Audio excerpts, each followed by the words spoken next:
How many fingers did he have left? What the hell is bullshit? Just went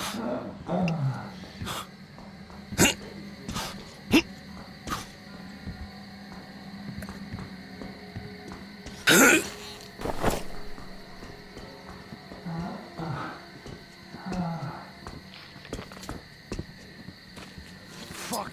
It's gone! We're all dried up, but I'm sure. And there's Locke! And the other boys from the third barrack. Where the hell are these fuckers hiding? Don't worry. The two we caught will talk soon. Oh, these fuckers never talk. These will. These will. Oh, it's really weird them boys are taking so long there. Should have started cutting fingers off long ago.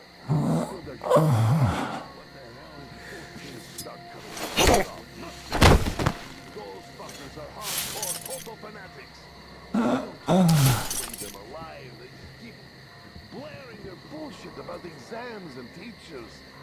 What the hell is up with that shit? Why is it all quiet there? Out of fingers? Hey, Bull! Cut their dicks off now or something. That was a good one. Admit it, poker. Yeah, it was. Still, I'd hate to this. We didn't even learn anything. And to think we had the great luck to land here and catch those two assholes. This is the first time in how many years? Yeah, that's some good luck right there. Let's hope our luck stays the same then. How about we take a short stroll to the old village through the forest? Might just find something. Just went and put me here? Shit. Hey, who's here? What are you guys up to? You having fun with them fuckers or what? We should just get out. That's a good one too. But if the boss doesn't notice, the others will. Fuck. Well, yeah. I just can't get over the forest assholes having so many gods when the boys back home have balls blue like the fucking sky. Ah, who could have known they'd survive here? Or they could just go and man, you got some stories about a camp somewhere. What the? What?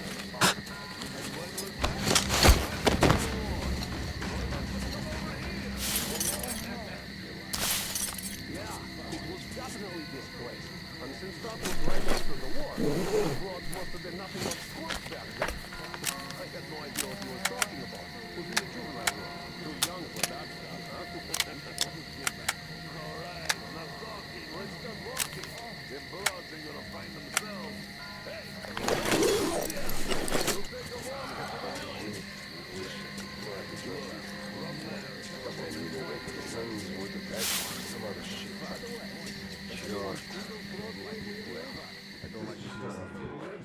But rotten fucking luck. When it's some kind of shit, always me. But never the good stuff. This I say. Fuck. Why the hell should we all be around here? Damn. I really wish this was out of here alive. Fuck this noise. This is just pointless. Pointless, I say. Fuck this. Well, this just doesn't feel right. We should all just go back home, I say. This is just...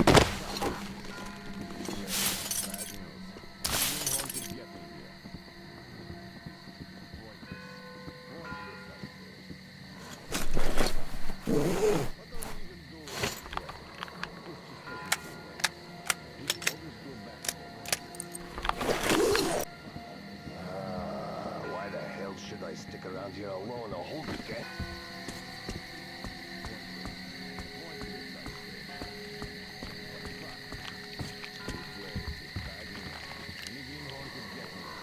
Well, this just doesn't feel right.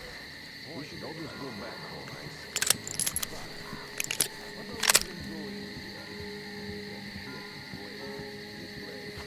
What are we even doing here?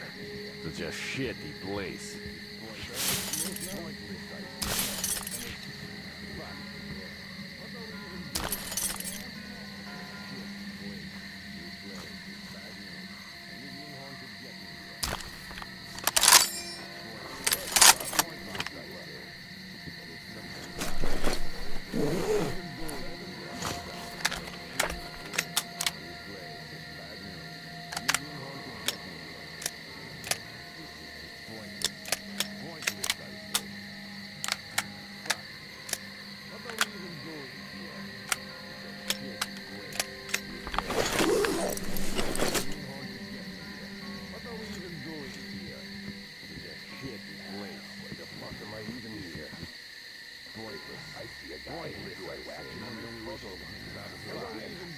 What are we even doing here? Shitty place. This place is bad news. Any greenhorn could get me here. What are we even doing? Pointless, I say. This place is bad news. Any greenhorn could get me here. What are we even doing? Pointless, I say. Shitty place. Fuck place is bad news. What are we even doing? Looking for shitty place. This place is bad news. Pointless, I say. What are we even doing here? We're like some greenhorn. This place is bad news. Any greenhorn could get me here. What are we even doing here? It's a shitty place. This place is bad news. Pointless. Any greenhorn could get me here. I say. What are we even doing here? Fuck this. It's a shit. This place is bad news. Any greenhorn could get me here. What are we even doing here? It's a shitty place. This place is bad news. Just pointless. Any greenhorn could get me here.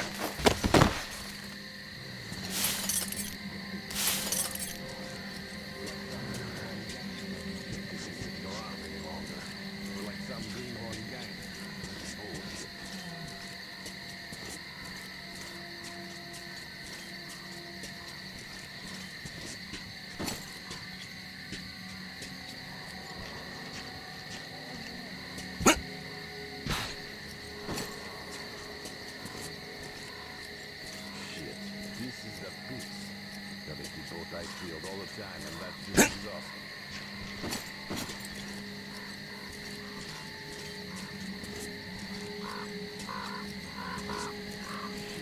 This is the piece. We both ice peeled all the time, and that's just exhausting.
Freeze, Drifter!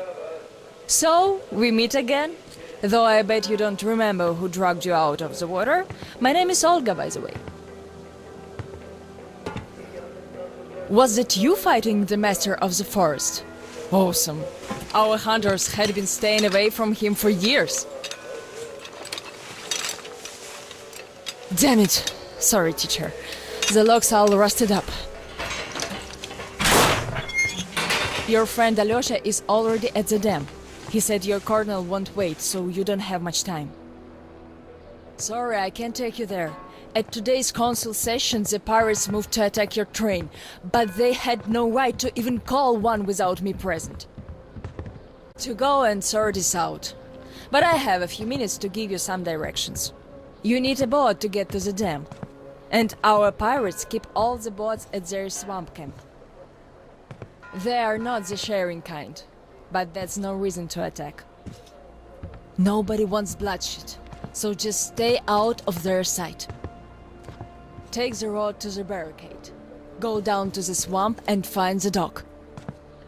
That's where Alyosha and I took the boat from. Teacher, forgive me. There are some left, but be careful. Well, Drifter, take care. And don't make me sorry I helped you people. Tell Alyosha I said hi. I'll stay a bit longer to tend to the grave of the teacher.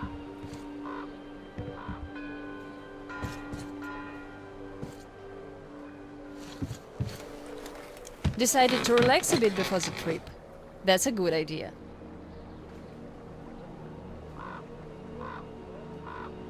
And I'm stuck in thought here. Once the master decided to haunt the vicinity, people all but stopped coming, though they haven't forgotten. The teacher raised us all, taught us how to survive in the forest. If not for him, we'd all be long dead. So the girls used to come here every day, and the boys still make it from time to time. Even Roman does visit, though it was because of him that the teacher left back then. Most of us went on a trip down the river. There were just a few people left on duty in the camp. When we came back, we found it raided by bandits. It still pains me to remember the scene. Can't even describe it. Once we and the younger group were done crying, the teacher was digging the graves alone. The elder boys were nowhere to be seen.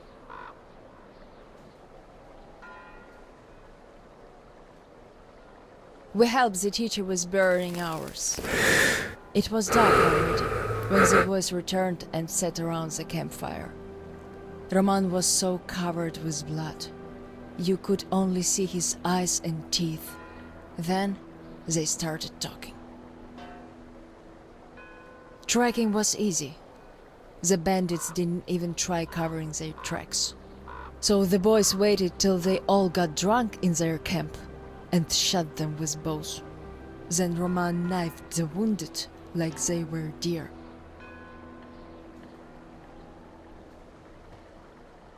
The teacher just sat there listening. I can still see his chin tremble. And he didn't say anything. Anything at all. They understood what he meant anyway.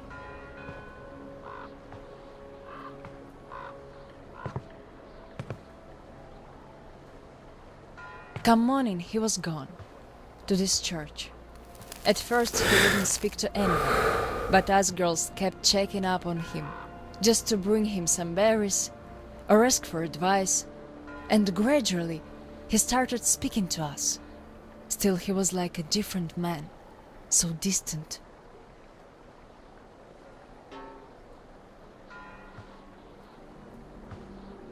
He never talked to the older boys anymore, though he'd reply to their letters. And to the rest of us who'd keep visiting him, he would always say we had to become their conscience, keep them from becoming monsters. But how do you do that? And they didn't stop at that either. Started calling themselves pirates, made the floated lumber mill in the swamp their private HQ.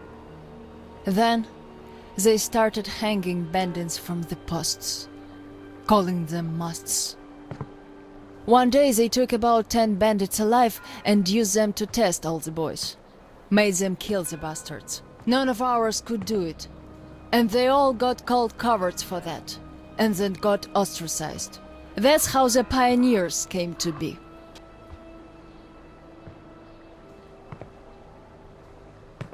Of course they all calmed down by now. They are talking to each other at least. But back then, only Luda and I could speak for the teacher at the council meetings.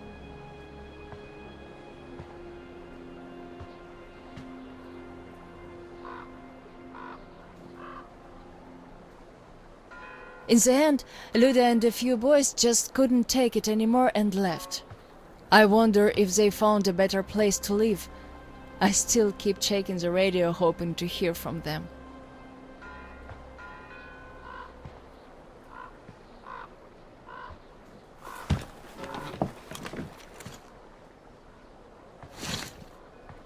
The teacher hoped too, but that hope didn't last long. They left in July, and in September he shot himself. That seemed to get through to Roman. He got calmer. Some of the elder guys went over to the pioneers. After all, the important thing is that we stay together. So now I have an important voice at the council. 'Cause I can kick ass if they don't listen. And not just because they're not supposed to hurt girls. A fair fight is a fair fight. Thing is, the only one I lost to in a fair fight was Roman. And even then, I gave him a blue eye he had to wear for a week. That earned his respect. The one I had the most trouble with was the Admiral. He was Roman's right-hand man. Wouldn't leave the lumber mill no matter what. Kept saying we must defend it if we don't want the mutants to eat the whole valley. But the radiation levels kept climbing there. Roman checked it with the counter himself. So at one council meeting, Roman and our instructors had everyone vote against the Admiral, and the pirates went on to build a new fort near the shore, where it's still okay to stay. The Admiral would have none of that, so he and his most hardcore flunkies stayed at the mill. I never heard from them again. Radiation's not to be played with. The teacher didn't warn us all for nothing. So now, without the Admiral, there is nobody who dare give me any trouble in the council. I'll put a leash on them tonight, all right. Don't you worry. I just need some time to gather my thoughts. I don't like politics, really. You could listen to the teacher's diary if you like. He kept recording it, as if he knew. Yes, I must have heard it 100 times already, and still, we let him down. We really did.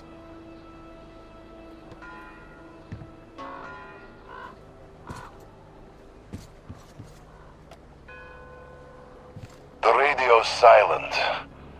My last hope for giving them a positive goal, leading them out of this forest dead end, was a complete fluke. Where did I go wrong? How could these great, talented, active, brave, honest, friendly children who would actively seek justice turn into monsters? Sure, I'm no Pestalozzi, but I did all I could. And even more, I gave them all my soul, my life. And what did that result in? A society of shut-ins who only respect strength and are no less cruel than the bandits they fight. Yes, some of them kept their purity, shrugged off the bad influence, and ended up leaving. I gave them all the fuel I had. But how few they were. Most changed. Could it be that in this world that routinely changes even the harmless animals into nightmarish freaks, mankind simply has no future? What is there to hope for? What's the point of even going through the motions anymore? Well, at tonight's council session, I'm going to remind them all what the teacher thought in the end.